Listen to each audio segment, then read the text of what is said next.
we'll go ahead and get started. I appreciate everybody joining in. I know we always get a few people to jump in as we start to get started. So for starts, let's see, this is why I clicked the buttons and I knew I shouldn't have clicked buttons. So in the chat is the handout, the slides today. So I'll try and pay attention to the time and maybe put that back in at about 10, 15 minutes after for those who might still be coming in. So if you want to follow along, you're more than welcome to follow along as we go through the slides. But today we're going to be bringing to at least to, in some ways to an end our conversation to this point on the vapor, air, and water resistant barriers. We've over the last couple of weeks we've been talking about how they look in design, how they look in plans. Now we take more of that. How do they look in the real aspect of inspections? And so it should be an interesting conversation. Again, if you have any comments, commentary, some best practices that you've seen, or maybe questions along the way, feel free to use the chat. Feel free to raise your hand. We can always unmute you and let you talk. But again, for those of you who don't know who we are, again, it's always fun. We get new people all the time. But those who may not already know who I am, my name is Josh Harmon. I'm with Shumps Code Associates, and we are facilitating the Minnesota Energy Code Support Program, which is a program developed and funded by the utilities throughout the state to provide statewide access to training, education, and resources to help building officials, building safety professionals across the state in making energy efficient buildings. Part of that is we have a website, and on that website are a variety of different Minnesota Energy Code Support.org. If you go to where the yellow arrow is, you'll find some different technical documents and resources, as well as additional information on upcoming in-person and virtual training. There's also some other, try to add things to it every once in a while just to update it, keep it going. But when you look at those technical documents, you should find in that section a variety of different resources, including our newsletters and different things like that. One thing that we put up at the end of the year was our inspection guides, our field guides, and those are broken into what I call the 4 or 5 different four basic concepts of envelope, mechanical, power and lighting, and then I think this one here is air barriers, right? So if you do have questions along the way, feel free to reach out to us. We are here to, again, always be an assistance to you. And we created these guides based on the Minnesota Commercial Energy Code. When the residential code gets updated, we will obviously start to dive more into that as well, to kind of flex between commercial and residential. So if you do have questions, please feel free to let us know. And we are trying to participate as much as we can in that process to help make it easier as we make the jump. I call it the jump from one code edition to the next. Even in small times, going from even one code edition is sometimes hard enough. As we think about making the 6-year jump, sometimes that can be a little scary for some people. So in that conversation, like I said, one of those documents, one of those pages is on air leakage controls, the role of air barriers and vapor retarders. And so we'll kind of walk through that a little bit today. Sorry, I've got like a little itch on my ear. It's kind of annoying to me now. So one of the things I always start off with is that understanding, that belief that if we understand the why, we can figure out the how we accomplish something. And we talk about it every time. Why we have an energy code is to control for heat loss. And whether you're in a tag, I was in IECC tags or code development classes this week, or sessions this week. One of the things we talk about all the time is how do we properly control the environment in our buildings for heat loss, right? I take part in classes. I teach classes all the time on mechanical design. And that's one of those fundamental concepts, right, that we have to understand, is knowing how much air is moving within that building and how much air is going to infiltrate and exfiltrate our buildings. And so while, we always say the energy code is all about insulation and air barriers, it's really because those are supporting concepts in how we decide the appropriate size of mechanical equipment, right? If we did, we've done working with the Minnesota Center for Energy and Environment, they've done housing studies to kind of evaluate how much oversizing is done because of poor air control, right? And I think that's one of those things that when we really think about how do we refine, how do we fine tune the residential commercial construction for the next 50 years, it's all about understanding how do we control the most that we can in our environments. Again, that's the big letter, the big C word in my process is control, right? We need to know, some people say cash is king. For me, it's control, because control gets me to cash every time. And so I can control what the environment looks like. I can control all those variables. I can properly design a system that will be energy and cost effective for my design, for my building. It's not something that we're asking for that's unique or untraditional. Energy codes have for many decades asked for information regarding those air barriers and the location of the air barrier, the different those air sealing details that we find, right? It's not a huge burden. We've talked about it in the design. We've talked about it in the plan review. And so when we move into what do I expect when I inspect for air barriers and vapor barriers, I understand that I should be building on all the conversations before, right? We've talked, we know that if it's properly designed and properly reviewed, then when it gets in the field, now it becomes how do we execute on those details? And the air barrier is one of those components within our building thermal envelope conversation we talk about. Now, I do want to remind us that when we think about these things, it's important to understand the role of the compliance path, because that compliance path is going to give us certain directives or give us some idea of what we're trying to accomplish. Now, we understand with prescriptive compliance, that's that concept that we're following the tables, we're building a standard design, and with that comes certain things that we can trade off, right? We understand there's going to be some trade-offs that take place in that process, and so we're more apt, at least in my opinion, in a prescriptive design, prescriptive project, to see the flexibility that can impact barrier design, right? So as an inspector, if I know that this project was built using that more flexible design of just put this much insulation in the wall, then I need to start thinking about, well, as a plans examiner, where's those air barriers?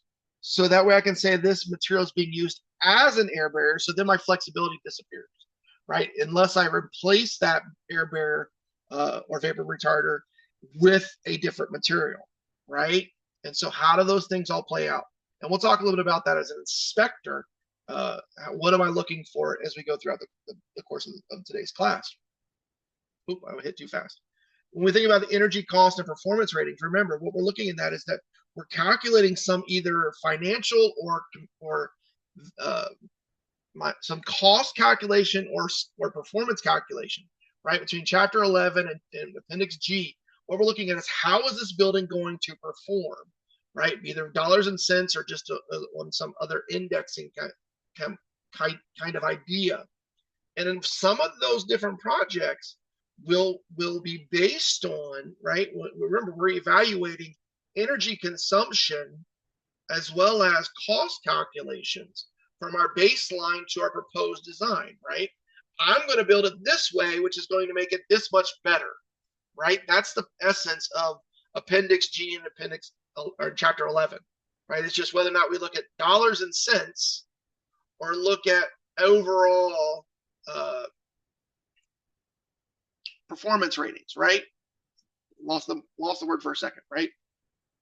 And then a lot of times, because people are people, they'll want to know, okay, so if I'm 16% better than the code, what is that going to save me, right?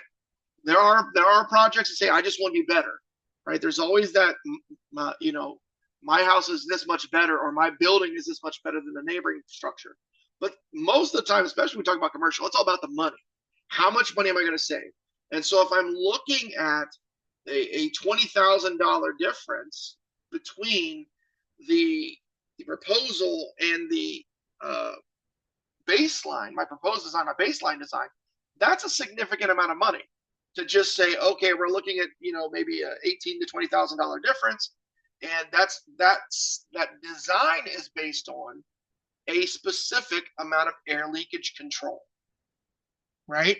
We've sized the equipment, we've done all these things. That money only realizes if everything works out perfect. Perfect, perfect, perfect. And so part of that may be understanding air leakage. And so again, we can't have that. So the reason I bring that up is maybe my flexibility that I might have with air barriers and insulation decisions in prescriptive might disappear. I may have to build it exactly the way the design calls for it to realize the amount of savings that it's required for the energy, for the other performance methods of construction. So hopefully that makes sense. Again, for those that are just joining in, I threw in the slides that were on today. So we see how compliance paths can have an impact on what we're looking at in the field and how flexible we can be in the field. Now, as an inspector, that was one of those things. And again, I did have the opportunity to be both the building official, the plant standard, and the inspector. So I kind of had a little bit different take on this.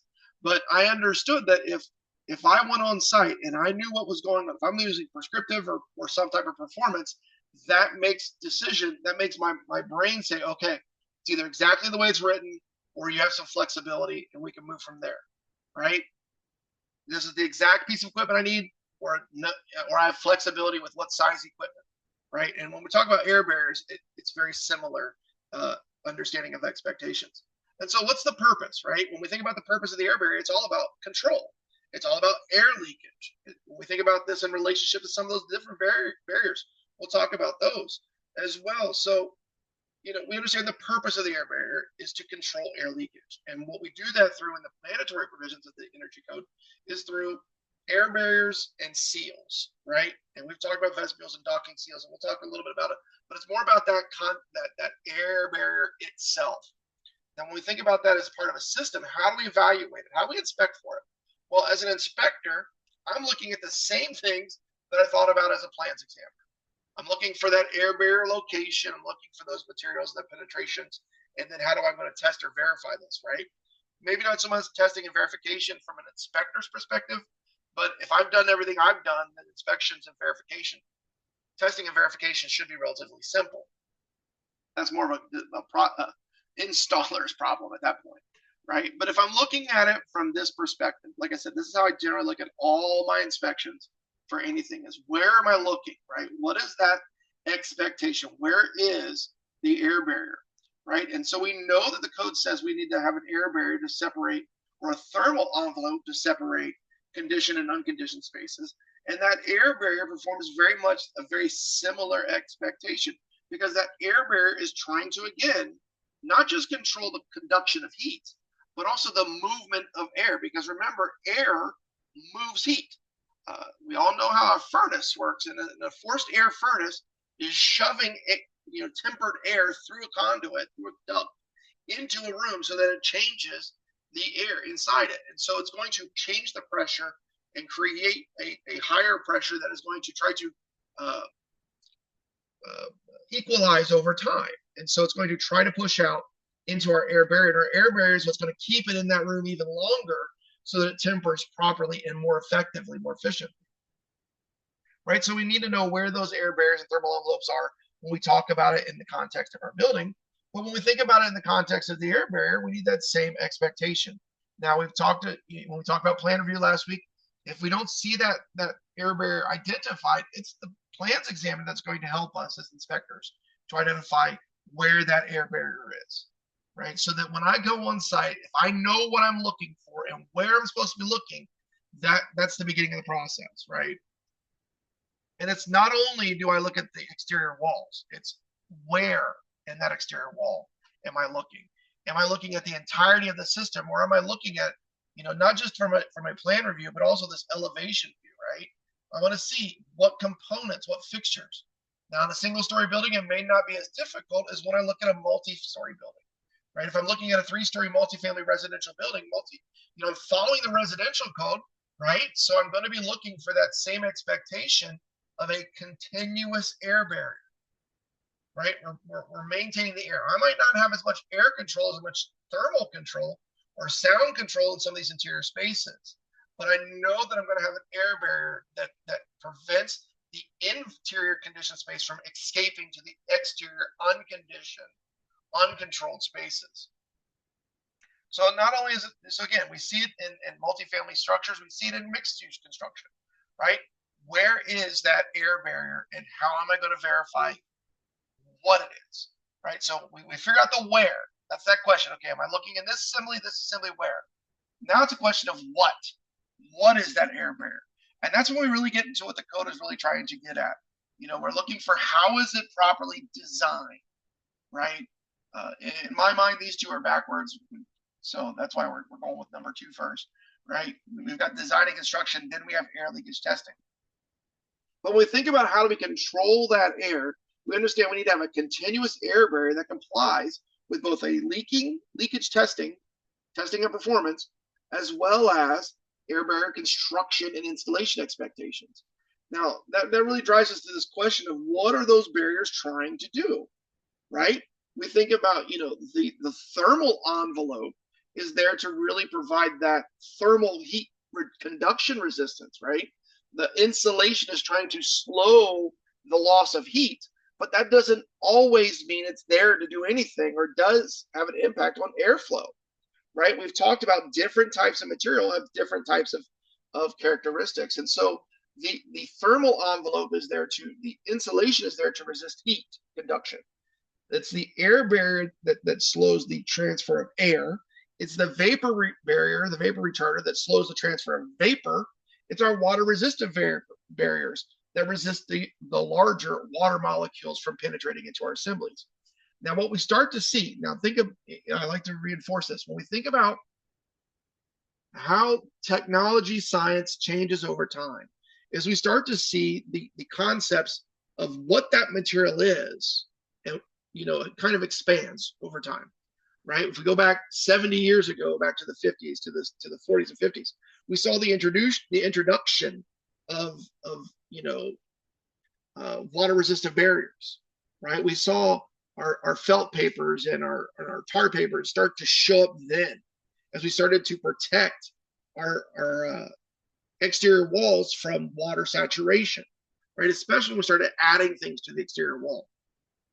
I mean, if you got a good, and I don't know if you guys, if when I use the term transite, I probably need to start putting a picture up there, right? But when I use the term transite, I'm talking about a cementitious asbestos containing tile or cementitious board siding. And that cementitious board siding is connected to sheathing. And behind that sheathing, between the sheathing and the cementitious tile, is a water resistant barrier, right? We see that all the time. We're used to seeing that in construction. Well, at that time, that was new age. That was new technology. What do you mean we're going to take paper and put it on the outside of our building before we put siding on it or we put something on top of it, right? Now we move 50 years later and we see polyplastics, right? Tyvek and wraps and those types of things. We've moved even further, and now we get to these concepts of smart vapor retarders, right? These resistive vapor retarders. And so that they responsive, not resistant, responsive. Now in the 24 IRC, you start to get that term, responsive vapor retarder, right? And we could get into the whole reason why we start to see that if we wanted to. But what we start to see is the classification in the last 10 code cycles or less. It's probably been 5 code cycles. We see this classification of vapor retardants, right? We started to realize that while our normal, craft-based papers and stuff like that provide a level of protection, they're not necessarily designed to provide a complete barrier to vapor transfer, vapor diffusion. And so we start to see the classifications, and we know that there are different classes of vapor retarder that are allowed in the state of Minnesota, right? Because we have moisture that we're trying to control that exists both inside and outside, right? And so we need to start understanding what is the relationship between our vapor barriers and our air barriers? And what is that material that's going to be used, right? Are we talking about a CMU wall, or are we talking about something and what is the expectation associated with that CMU wall versus a wood sheathing or plywood sheathing with some type of a vapor or plastic, polyplastic covering around it, right? And a lot of times we tend to think about these two concepts of thermal and moisture control in an air barrier control in the same materials, right? But they're not. They have a relationship, but they're not the same because not all insulating materials are equal, right? Not all insulation provides the same characteristics. So while a foam plastic, a sprayed foam plastic, or a rigid insulation may resist moisture and airflow, closed cell or not closed cell, cellulose blown insulation is not going to provide that level of protection for moisture control. It'll resist thermal conduction to a degree, but it will not resist the same level of moisture and vapor diffusion that we see in different materials, right? So not all insulation is the same. And so as an inspector, I need to go out and know that not every insulation is designed the same. And so how is it going to resist or restrict moisture flow in that wall assembly when I get on site? And then not only beyond that, we get to the realization, the recognition that not all materials are going to be installed the same, right? Just because one manufacturer says install it this way doesn't mean the next that's the preferred method of, or the recognized method, approved method of installation that we see in other materials of similar design, right? We understand there are going to be acceptable materials that we're allowed to use, and we also know that there are going to be certain product installation requirements that the code says, hey, when you build this air barrier, this air leakage control layer to your building, you need to install it in accordance with the manufacturer's approved instructions, right? Now the code tells us there are certain acceptable materials, and it gives us some guidance on fenestrations and doors. And so when we look at those code sections, when it's telling us there are certain types of materials, right? Assemblies, tests, and materials that we can accept as part of that air barrier system. Now, not a lot of this is going to be something done at the front end of the conversation when we design and we review this for code compliance. But now I'm in the field and I need to make sure that what's going on is what is approved, right? Because we see that certain materials have air leakage qualifications and assemblies have certain air leakage qualifications. And so if I'm looking at those materials, I see that certain types of materials are allowed. But more importantly, I need to understand that the thickness is expected, right? There are certain minimum depths or thicknesses associated with these types of material. Not just any closed cell spray foam is going to work, right? I need at least 1 inch of it. Not just any, OSB board is going to work. It's got to be at least 3/8 inch. Now, is a lot of times what I've seen, and we've all seen, most of the time the appropriate size materials on site. But then one of the things that we also have to clarify and make sure is that they're properly installed, right? That they're properly sealed, the joints are taped, or somehow sealed. We just can't slap 2 pieces of OSB together and say, oh, they're airtight now, right? Come on, that's just looking at the emperor of new clothes and saying, yeah, it looks good. No, we need to make sure that these systems are actually continuous, right? That's what continuous means, not devoid of breaks and differences in at those joints and seams. Same concept when we go to certain types of assemblies, right? We can have CMU walls that are properly grouted and painted. Certain types of masonry walls or shale, right? We're looking at a wall all based on and recognizing its air permeability resistance based on proper installation, right? We know the same thing happens with windows. The window and door may be the window may be perfect the way it is, but if it's not properly installed, we don't actually sheathe or flash around that window, then we're going to have issues. Now, one of the things that we start to see, and we talk about this in residential especially, is or in the commercial, is follow the manufacturer's installation instructions. Well, what happens when the manufacturer says, I made the window, it's on you to put it in, right? That's when we have to look back to, again, what does the code say? The code says we need to seal. Now, we all know that doesn't mean use any type of just expanding foam, right? That may be using a different type of a silicone sealant or a tape or some other flashing. And that's where we defer back to what's on the plans. What does the plan say we're supposed to do? Right?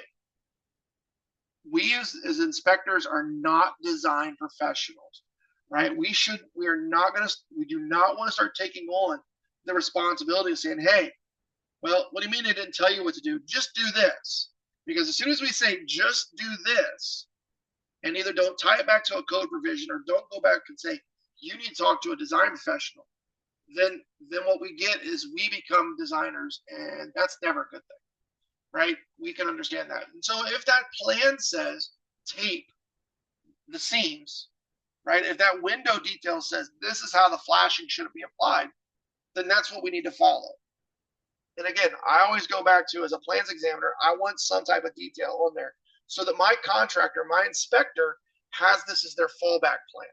What is the method of flashing, the proper flashing around these windows?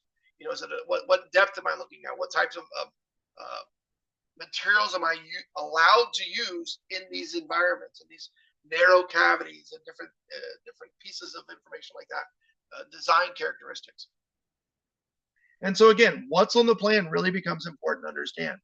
And so we start to see in those plans, what is my air barrier? And it's supposed to be over the sheathing and see the specifications. So I know it's not just on the plans, it might also be in a spec book on how to properly install that material, right? The same thing again here. We've got a different air barrier, air infiltration barrier over the sheathing, right? And that air barrier in this situation, we've got a vapor retarder, a vapor barrier over the granular fill below the concrete slab, right? If we were looking down here at the bottom. And so again, we've got control layers in place to control air moisture movement in our building assemblies, because that's the purpose of what we're trying to accomplish, right? Where are these different symbols, systems. As an inspector, one of the things I generally do, knowing what I'm trying to accomplish, right? And I always try to think, when I'm sitting in the truck, before I get out of the truck, I usually go back and look at my details one more time. So I know what it is I'm looking for. I look for the sequence of installation, right? I want to see that the air barrier is behind this rigid board, right? Which is behind where we're going to be installed. If I'm doing an insulation inspection or I'm doing exterior wall prior to, inspection or framing inspection, I'm looking at all these different components to see where does everything show up, right? I've got my fiberboard, I've got my air barrier, I've got my insulation, my rigid, and then I've got my stone veneer, right? I know what I'm expecting to find. So when I go on site, I know how it's supposed to be made. I do the same thing when I get my sandwiches made at Jimmy John's. I understand what's supposed to be on the sandwich, right? And the bread's on the outside and certain things are supposed to be on the inside. I've only done a few times when I've had that open face sandwich. You guys all know what I'm talking about, the hot shot. I don't know if you guys get those. But when I get a hot shot, I'll be quite honest, I'm a little bit confused. The first time I got a hot shot, I was confused because I was like, where's the bread? Oh, it's underneath Jersey Mike's, whatever, right? But what I'm saying is when we make a sandwich, whether it's Jersey Mike or it's going to be, Jimmy John's, and if somebody has a better one, feel free to email me later, not now, later, to tell me a better sandwich place that I need to check out next time around one of your jurisdictions. But whenever I go, when, and I had that first hot shot, I knew something was wrong. Something was amiss because the bread was gone. It was covered by the gravy. Then I realized that was the way to go, right?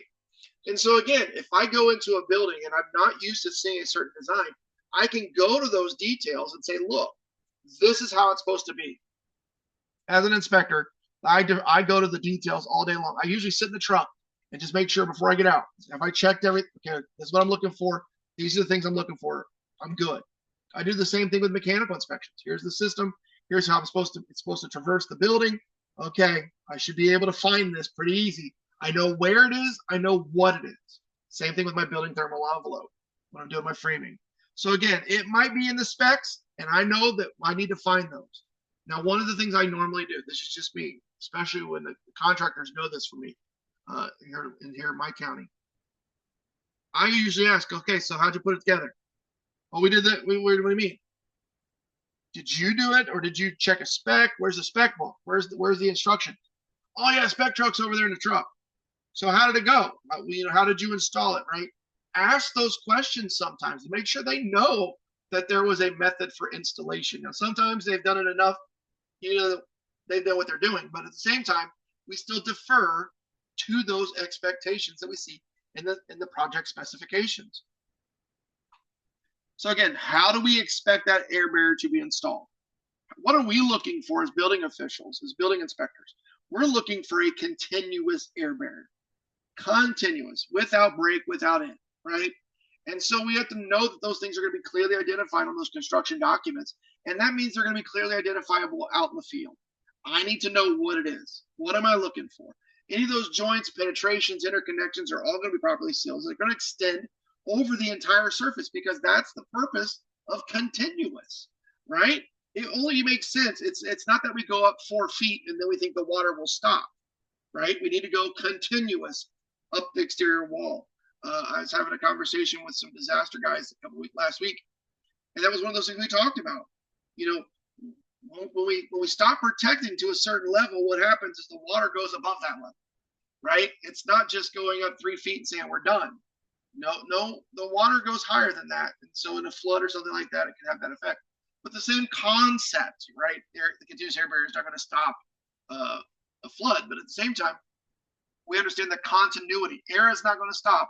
Moisture and vapor are not going to say, well, they only want to be at 3 feet or below. So it needs to be continuous, right? And it needs to go over those interconnections, those joints especially, right? It needs to resist positive and negative pressure, right? And we'll talk about that, especially when we start thinking about multi-story buildings. The pressure that we have at the ground floor may be completely different than what we see on a 10th or 15th floor, right? And that might not be common in every jurisdiction, but there are going to be buildings that are built at different wind elevations. And so you're going to have to think about those and how we respond and what we're expecting that building to do to minimize that leakage, right? Now, the code tells us that we need to look for insulation. We need to look for certain things like identification, labeling, and installation instructions. And part of that is built on this understanding that there are certain materials that may provide a level of vapor control, right? Or that may serve as part of an airspace, right? Or is that air break, that air barrier, right? And so when we're thinking about these types of materials, when we think about the installation of insulation, we really need to think about, again, proper installation. What is the expectation, right? Now, in that process, we see a lot of grading associated with insulation used as part of one of our control layers. But what we can also understand is there are other ways to verify the design and installation of our air barrier. And that's through, again, what we see here, the basic layout, right? We can have a commissioning component to our insulation, our air barrier, right? It is possible, and I've seen projects that have chose to either test a building or choose to go with a verification system. Now, we'll talk more about the testing in a couple of weeks, in 2 weeks when we come back and talk at the end of the month.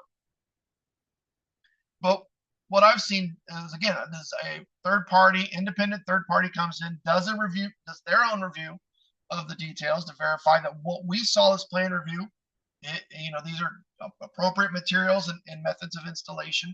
They'll do their own field inspections, right? This is sometimes where you'll see a HERS rater, and HERS raters don't just work in residential. They might work in commercial projects. And so they'll be doing those random periodic field inspections to verify the proper installation of these different materials in a design, and then they're going to report back. And so what we might get once in a while is going to be an envelope or air barrier commissioning report that says, hey, we checked, and yes, everything was appropriately designed, everything was properly installed, and so this is our report. Again, that might be something that, again, you as a jurisdiction may decide is appropriate as an exception to the air testing requirements, right? But again, what they're trying to do is exactly the same thing we're trying to do, which is going out with certain expectations on the level of insulation, right? or the level of air barrier installation. So what are we expecting to see? Again, look at if we use as a very basic starting point that field guide that we kind of created. Now again, we created this based on some conversations. If nobody likes it, if there's things we should change, please let us know. We're more than glad to create resources that make sense for you. But when we think about what the code says, the code tells us that we are going to provide or perform inspections, right, of that envelope, because we are going to be making sure that we're looking for different characteristics. We're going to look at the fenestrations or look at the doors. We'll be inspecting those same concepts, that air, that envelope air tightness, right?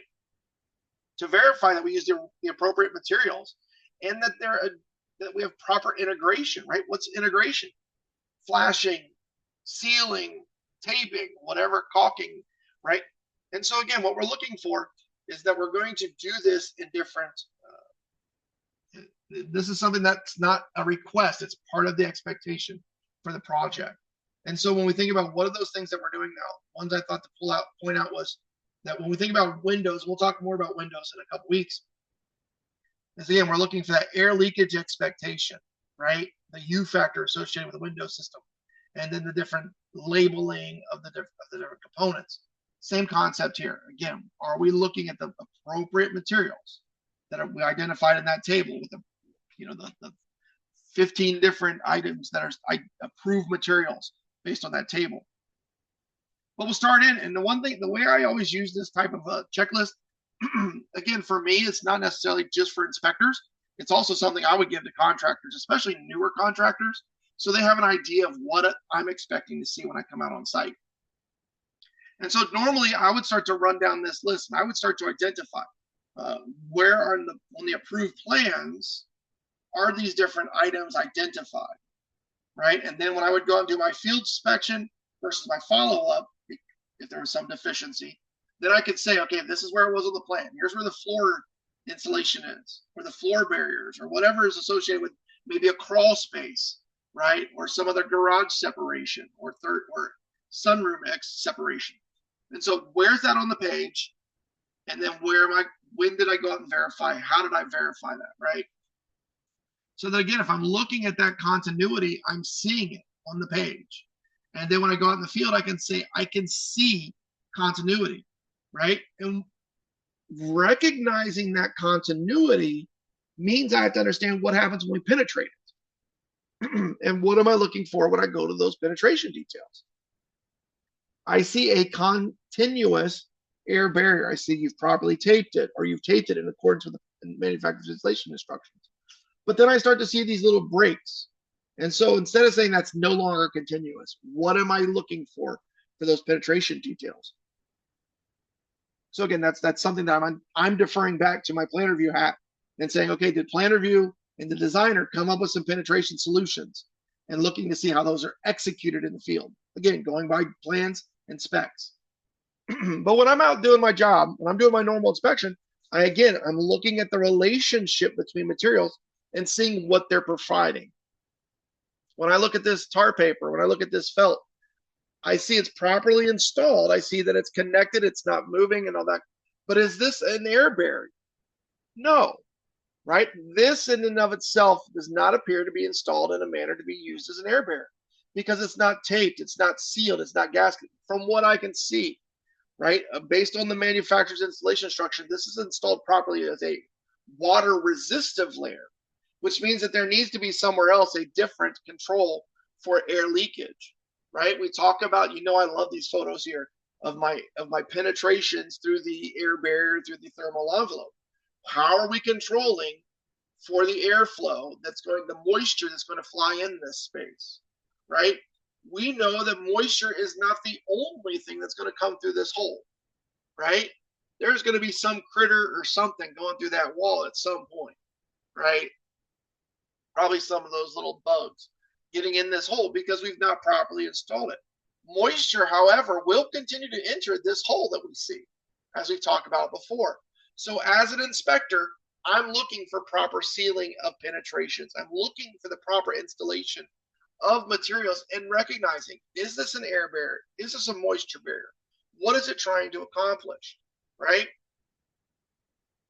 I see that we've taped certain parts of our system to prevent air and moisture infiltration, but I need to make sure that we're properly sealing, right? This looks like a properly sized hole given the size of the pipe sticking through it, but that's not the end of it. We still have to seal it, right? That's going to be one of those obvious, and it's going to be one of those. Are we sealing it with a caulk? Are we sealing it with a tape? And when they say tape, this is not what I'm expecting, right? This is probably not the tape job that we were thinking. And so again, is this one of those, well, they've taped it. No, this is not. No, this is not going to be acceptable because this comes back to that first question. Why are we here? We're not here just to waste time and buy tape, right? None of us work for, well, most of us probably don't work for 3M, right? We're not in tape or Gorilla Glue. We're not in Gorilla Tape. We're not in the tape manufacturing business, right? But what we want to make, but what we are in the business is public safety. And public safety means controlling uncontrolled airflow, uncontrolled moisture, right? So that we don't get, again, unhealthy buildings or inefficient equipment that needs to be replaced over and over again. When we're inside the building, we're looking at different vapor retarders that may exist on the interior. Because again, we're trying to control moisture flow from both sides of our wall assembly, right? We want to keep the rain out and the little bit of humidity out. And we want to keep the moisture and humidity that we have inside our buildings from both getting into our wall assembly. And so when we start to see those vapor retarders installed on the interior surfaces, we need to make sure we're identifying different areas of potential sealing, right? Or areas of potential damage. If this guy was anything like my kid, that I guarantee there's a rip in that paper right now because my kids don't know how to lay down a piece of OSB softly. They just drop it, right? And so again, what are we expecting when we see some of these penetrations or connections that exist? And what are we going to get? And again, especially given the reality that we live in a cold climate, what's going to happen to these beams if they're not properly isolated from the exterior, right? And so we're going to get moisture start to accumulate, and then we have a wall that's a different temperature than our beam, and then we start to get moisture, right? So we need to protect this area against moisture. Again, we can have a dew point that hits us, and then all of a sudden that beam is letting off water, and we're seeing, the influence or the visual condensation of water.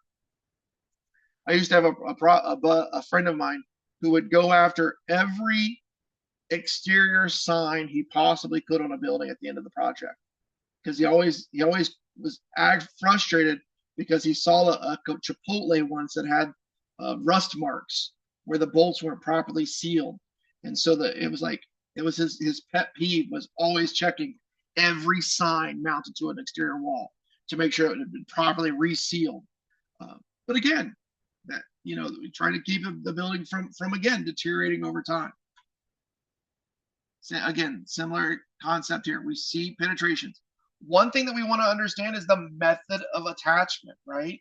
Is this properly, our brain may immediately go to this is not taped appropriately. But do we know if that exterior tape or they're using a double-sided tape, a mounting tape, right? Some type of an adhesive applied to this to where we get this transition from window into flashing. Is this the appropriate method of installation? Again, different designs, different manufacturers, different installation expectations. And so we're not assuming that this is the wrong way. We're going to ask the question, how is this attached? Now, I have learned since my first days, do not just walk up to this stuff and peel it off, right? Start picking at it. Contractors were not happy the first time I did that because I just ripped it, right? Oh yeah, I got to replace it. No. So when we think about what's the method of installation, that's why we check from the beginning. Are we going to have a tape? Are we having some back adhesive? What are we using to make sure that we have contact and continuity? As well as how are we protecting against those concepts? Now, again, this is that image that I always use to represent the appropriate amount of liberally applied sealant, right? That versus, I probably should have done a different picture. This one here, right? This is not going to be liberally applied, adequately applied sealant on this. I zoomed in too far probably. It's a similar type of rigid insulation, right? But we can already see where it's starting to fail.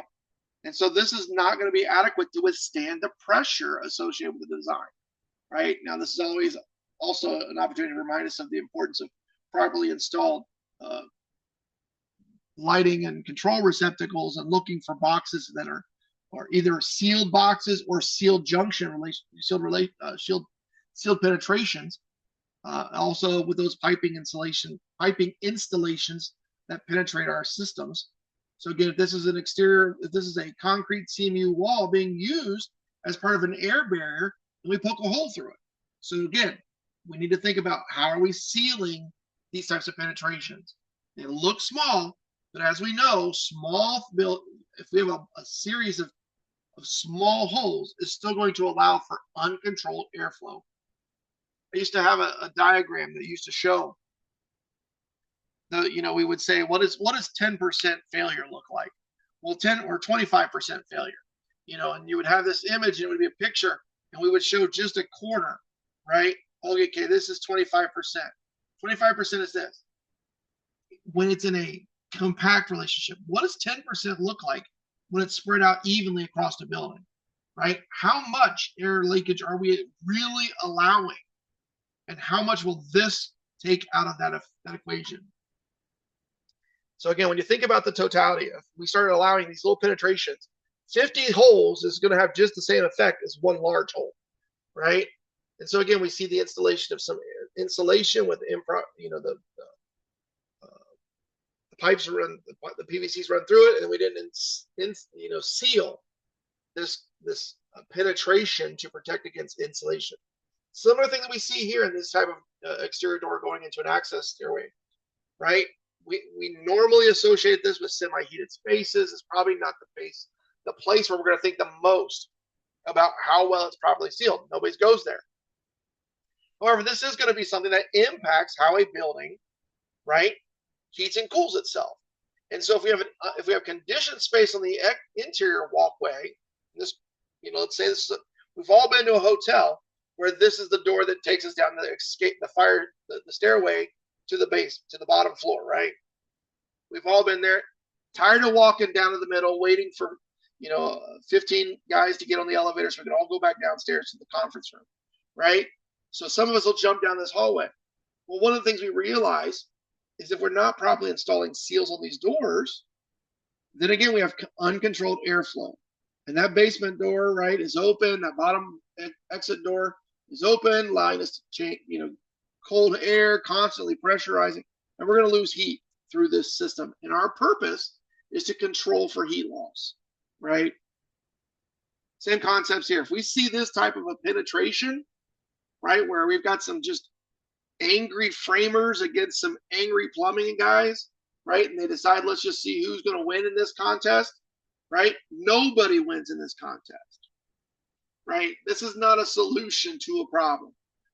This is a rip out the wall and put it where it needs to go, right? Let's not be this way. But again, if we left this, we would want to control for the air loss, right? Again, this is an example of a penetration that was abandoned because this is an openable window and this is an exhaust pipe that was too close to the window. And so the problem is, what happens when this is at the 23rd floor, the 25th floor? Is just putting a little bit of Tyvek over that going to be adequate to resist, as we remember, resist the positive and negative pressure of the building, right? This might work at ground level, but at 20 stories and up, this is not going to, just putting a piece of Tyvek over this is not going to resist pressure. So again, having that understanding that what we're looking for is more than just caulk it. Sometimes this is not the solution. We need to do more to preserve the continuity of our air vapor and water resistant barriers. Now, skip one. So this one is another image of, again, a loading dock. We've all been in new buildings where they've installed the loading docks. We want to see the buffer, right? We don't see the buffer here. We want to see the buffer. Why? Because again, we want that seal so that when that truck's in place and we're lifting that door and accessing the equipment or materials inside it, we don't have uncontrolled airflow, right? Because we're conceptually heating or potentially cooling this interior space. And we don't want that truck that's going to be open for the next 4 hours or 2 hours while we load it and unload it to just impact the heating and cooling expectations requirements of the building. And this is another similar example of properly installing some continuous wall insulation. But if it requires tape, we need that tape to be properly installed, right? Did you do anything special to prevent the truck from bashing?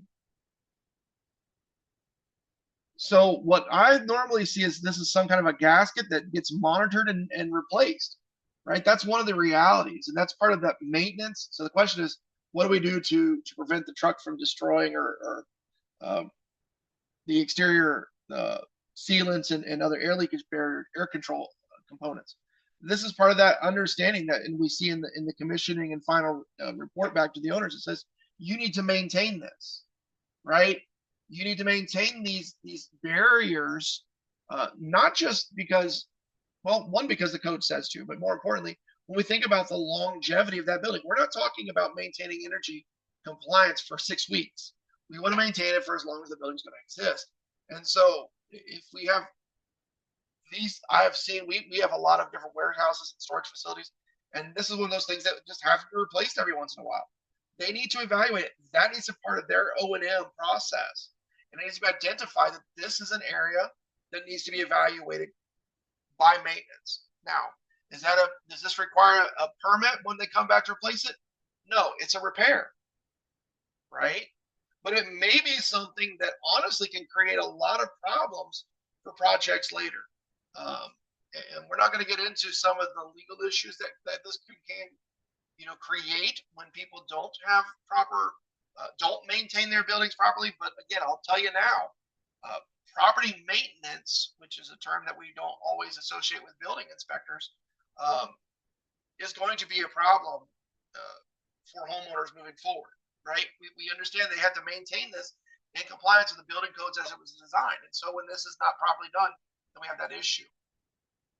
Now, one of the things that you will see, and I think that's also the point, is depending on the exterior design, we may have continuous insulation associated with these designs right behind these veneers. And so we're going to have some type of bump guards or even bollards installed to prevent damage.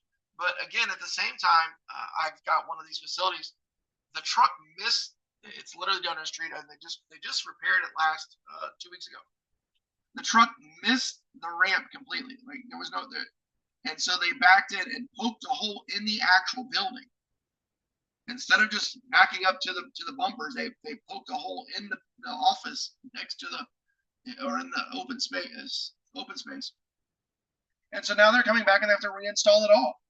And now they have to bring it up to compliance with the code, right? Because our code's very similar to yours, where it says that if you have access to it, you need to fill it. So again, it turns into a little bit more of a conversation about how do we design this, not only to protect the building, but also to protect the air barrier control layers.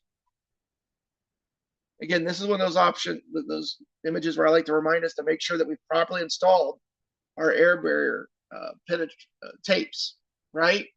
The manufacturer would not approve this as the proper installation. This should be completely flattened so that we don't have air coming in uncontrollably.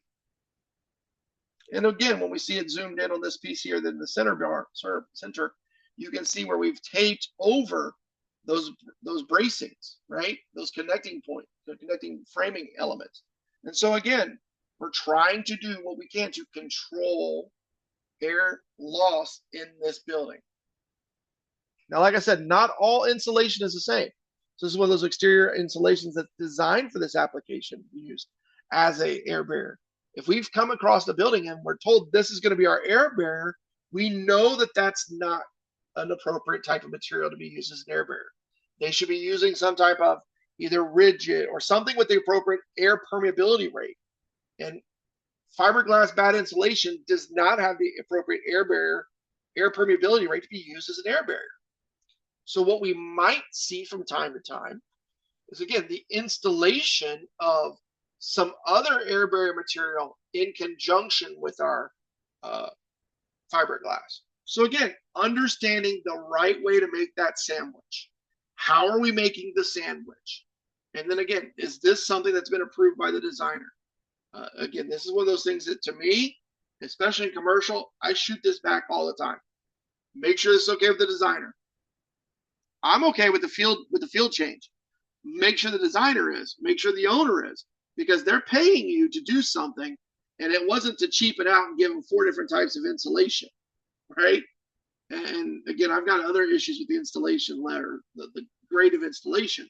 But again, what are we looking for in those buildings to make sure that it's properly installed? Because when we think about a material, we're installing, materials as air barriers in a design, but then we're putting in air impermeable insulation in contact with it. So again, thinking about those layers, and more importantly, allowing that designer, if that designer is doing their job, they're looking at I'm looking at the camera trying to move my hands right. How is moisture, heat, and condensation going to operate within that assembly, right? They're going to know that the exterior temperature is low enough, the interior temperature is high enough. Where is the dew point going to hit in that wall assembly? Potential air, because again, we've got 60 degree interior and 10 degree exterior. We're going to have a point where moisture is going to accumulate. And so we're trying to prevent that as much as possible. And so again, proper design means proper installation. And that means consistent installation, right? We see here where we've got a couple different types of air barrier being placed, and we're seeing that it's just not working, not being properly sealed. And so again, we can't just we know this, right? We can't just wrap a building, leave it for 6 weeks, come back and think it's all going to be fine. And then we need some consistency, right? We see here where we've got a couple different types of coil stock installed, right? Well, the question I always ask, what's going on here, right? Are we protecting water infiltration? What are we, what's going on? This is not something that was installed or was identified in the plan. So why are we adding it, right? And again, part of that understanding is knowing that different materials have different expectations for installation. We've talked about this before. Certain types of building wraps and materials can be used for more than one purpose, but again, they have to be installed properly. It's a weather resistant barrier. We're talking about overlapping. It's an air barrier. We're talking about taping, right? When we use something for a fire resistive layer or fire resistance, right? We see that used once in a while. A lot of times people say, "Oh, that'll work for everything," right? It's air barrier, it's water resistive, it's a fire barrier. No, we need to actually check the installation guide, right? Because when we actually pull up the guide says that the permeation level is not adequate to be identified as a vapor control layer. It might be a water resistant barrier when properly sealed, but when it's not properly sealed, it doesn't resist water intrusion in those joints, right? If water isn't going to say, well, they put it close enough, I'm not going to go through. No, that's why we have the different sealants. And if you remember when we talk about vapor barriers come in 3 classifications. 0 to 0.1 is class 1, 0.1 to 1.0 is class 2, and 1.0 to 10 perm is a class 3. This is 17 and 23, depending on its permeation level. So is this going to qualify as a air barrier, as a vapor barrier?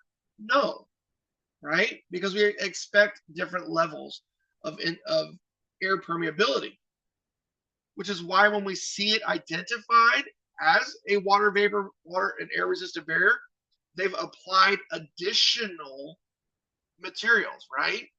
Additional substrates or different additional expectations to the installation So you just can't say, well, it looks like it. I've seen it done before. It can be used. We need to make sure we have the proper installation of the of both protective coverings and other different methods of installation. So again, that's where we see materials identified, and as an inspector, it's easy for me to say, "Oh yeah, it works," and just not do it. Now, next week or a couple weeks, we'll talk more about the verification that goes through through testing, but we know there's some testing expectations. I know I ran out of time, so if you have any questions, I'll obviously stay on and answer them. Next week, we're going to talk about exterior lighting design, and then jump back into the testing, and then get into some of the things. I will kind of give you a heads up on the 17th. We're going to talk about CommCheck again, and then start into a whole series of conversations regarding mechanical design. For those of you that didn't get it, we're on early. Remember, you still have 2 weeks to get registered to go up to Hermantown for the in-person training. If you do have any questions, feel free to reach out to us. You can always email us at the code helpline. If you have any questions, if there's a particular issue that you need help with, feel free to put in the survey any questions or topics that might be useful. I'm really getting excited about the mechanical series because I found some new cool things to help us out, I think, in that conversation. But if you have any questions, always feel free to reach out to Hope or I or Jim or Andre. We are here to be an assistive tool to you. And so if you have any questions, feel free to pop them in the chat, or otherwise, I will see you again next week.